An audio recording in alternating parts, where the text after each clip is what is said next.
El mundo no se había vuelto cruel de un día para otro. Lo había hecho lentamente, como una grieta que avanza en una pared mientras nadie mira. En la ciudad de San Aurelio, la gente caminaba deprisa con la cabeza baja, los ojos clavados en pantallas luminosas o en el suelo gris, evitando mirarse unos a otros como si el simple contacto visual pudiera convertirse en una carga. Las calles estaban llenas de ruido, de bocinas impacientes, de voces ásperas y de una prisa constante que parecía no conducir a ningún lugar. En medio de ese paisaje vivía Lucía Morales, una mujer común, invisible para casi todos, que trabajaba limpiando oficinas en un edificio antiguo del centro. No tenía una vida extraordinaria ni sueños grandiosos. Había aprendido desde joven a esperar poco para no decepcionarse demasiado. Cada mañana se levantaba antes del amanecer, preparaba café en una taza desconchada y salía a enfrentar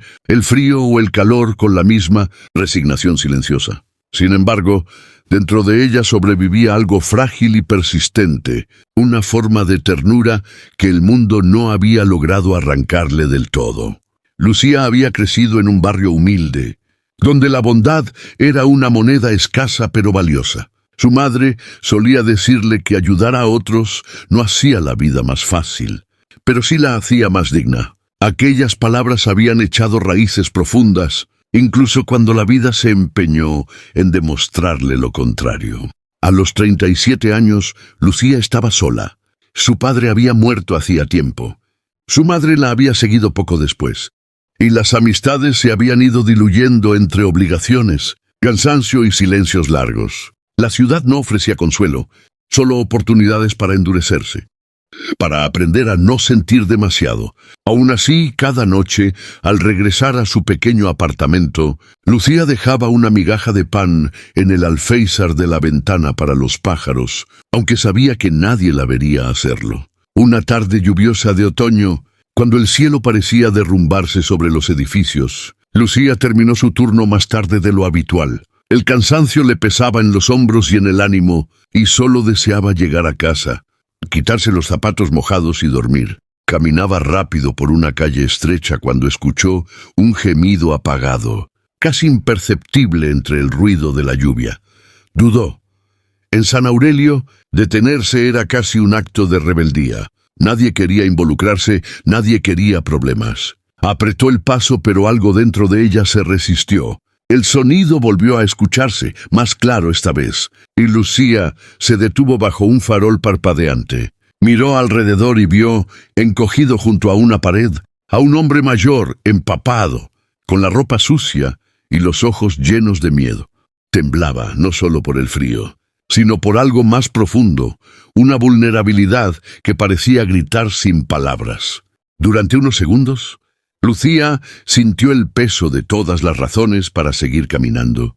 No tenía dinero de sobra, no conocía a ese hombre. Podía ser peligroso, podía traerle problemas. La ciudad le había enseñado bien esa lista. Sin embargo, recordó las manos de su madre, ásperas pero cálidas, cuando ayudaban a un vecino sin preguntar demasiado. Recordó que la crueldad del mundo se alimentaba de la indiferencia. Sin decir nada, se acercó al hombre. Él la miró con desconfianza primero, luego con una sorpresa casi infantil. Lucía le ofreció su paraguas, el único que tenía, y lo ayudó a ponerse de pie.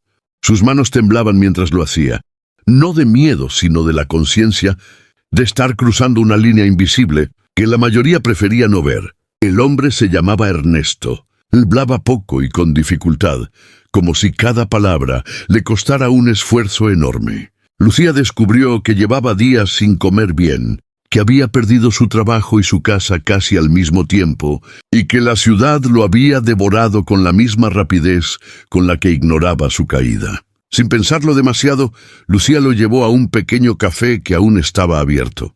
Pagó 2 tazas de sopa caliente y pan con el poco dinero que le quedaba para la semana. Mientras Ernesto comía, Lucía observó cómo su rigidez se aflojaba lentamente, cómo el miedo daba paso a un alivio tímido. No hablaron mucho. No hacía falta.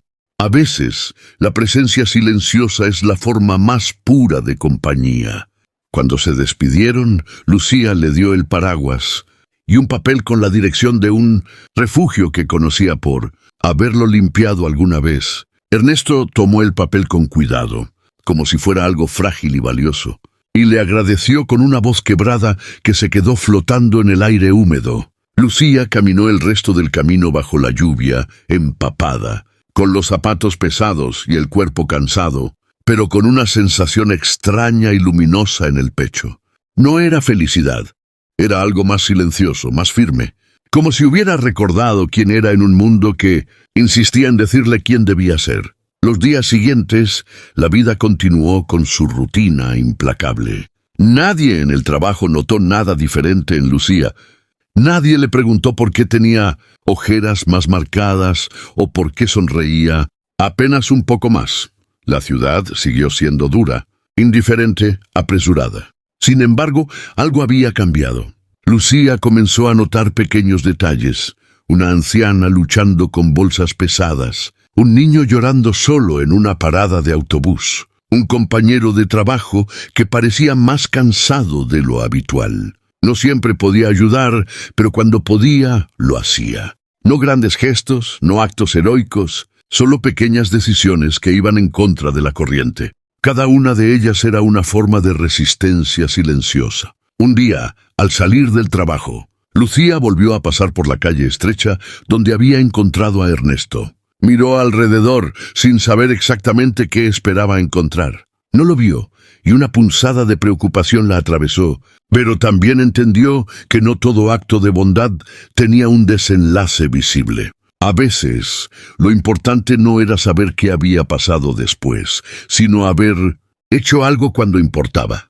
La ciudad no había cambiado, pero Lucía sí, y ese cambio, aunque pequeño, era real. En un mundo cruel, un acto gentil no arreglaba todo, pero habría una grieta por donde podía entrar la luz. El invierno llegó temprano ese año, cubriendo San Aurelio con un frío áspero que parecía colarse en los huesos. Las noches se hicieron más largas y las calles más duras, especialmente para quienes no tenían un lugar al que regresar. Lucía continuó con su vida, trabajando más horas para compensar los gastos, sintiendo el cansancio acumulado en cada músculo.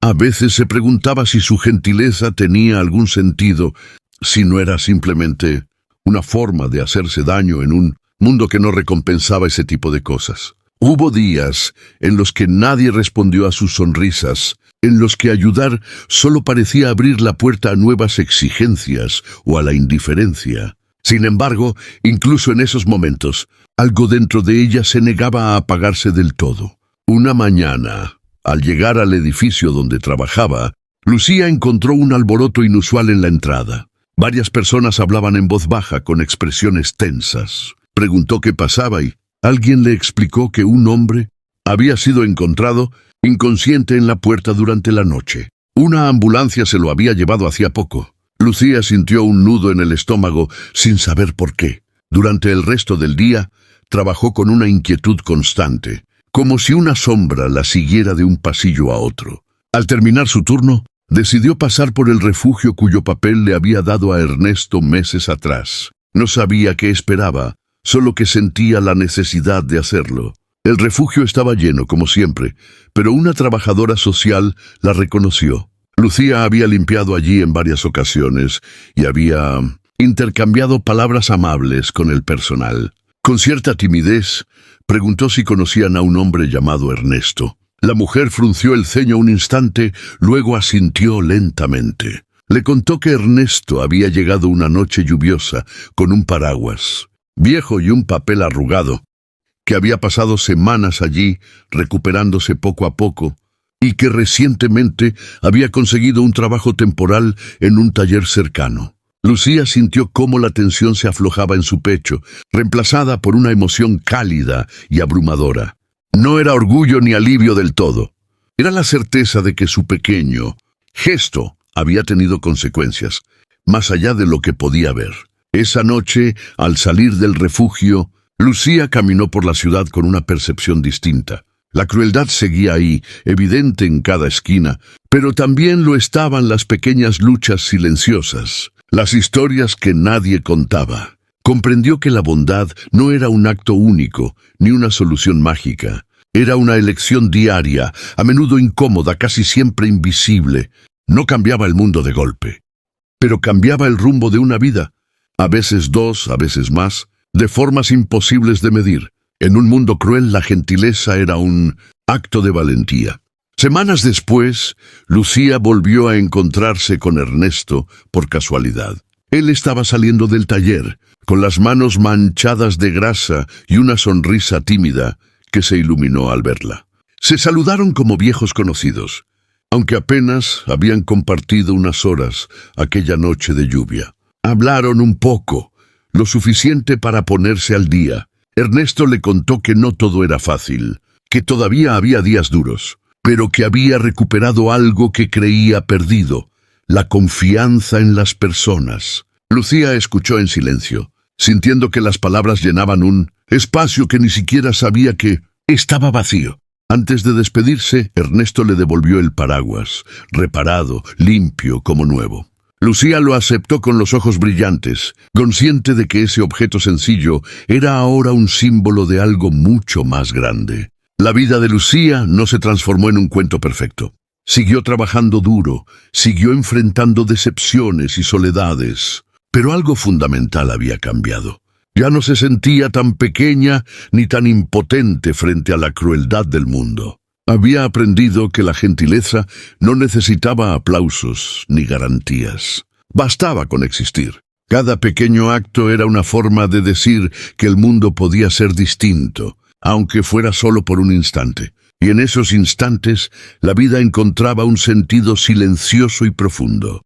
Con el paso del tiempo, Lucía se convirtió, sin proponérselo, en un punto de apoyo para otros. No porque fuera especial, sino porque estaba dispuesta a ver y a actuar cuando otros miraban hacia otro lado. A veces la ciudad parecía menos gris, otras veces no. Pero Lucía ya no medía el valor de sus acciones por el resultado, sino por la fidelidad a esa parte de sí misma que se negaba a endurecerse. En un mundo cruel, su acto gentil seguía resonando no como un grito, sino como un susurro persistente, recordando que incluso la más pequeña bondad puede desafiar a la oscuridad y, poco a poco, abrir espacio para la luz.